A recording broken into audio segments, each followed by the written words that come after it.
Unajua mimi nikiwa kijana mdogo nikiwania kiti ya Kilgoris kwa wakati mmoja, nilisimama na chama cha mzee Simon Nyachara ambaye ilikuwa Ford People, na mimi nilikuwa rafiki ya Konesa. Kwa hivyo sisi tumekuwa marafiki, na nimesikia kwa umbali angaa yuko karibu sana na nusa nimesema kuna kingpin yenu pia ameamuka hapa, na tumesikia hiyo sauti, tumesikia na tunamjua.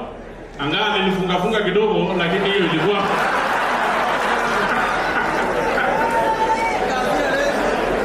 nilifunga kidogo, lakini si alikuwa anafanya kazi yake na tumesikia.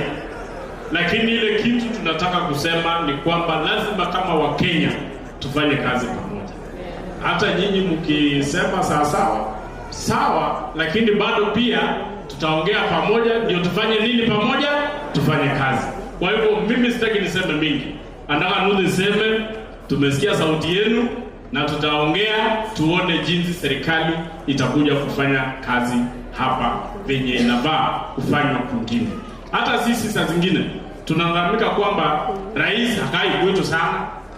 So tunataka tuambie tu kwamba akuje akae hapa Nyamira wiki 2 wiki 3, aende Kisii wiki 2, apeane kazi, awache kazi, watu waridhike. Ikifika ile wakati mwingine nyinyi ndio mtaamua. Kwa hivyo sitaki niseme mingi. Nataka tu nishukuru rafiki yangu Arati, nishukuru gavana yetu, na Arati huyu tulikuwa na yeye bunge moja, so mimi sio mchache pia, tulikuwa na yeye, alikuwa kisirani lakini amekuja amesaidia sana, na nataka nikushukuru rafiki yangu. Tuendelee kusaidia raia.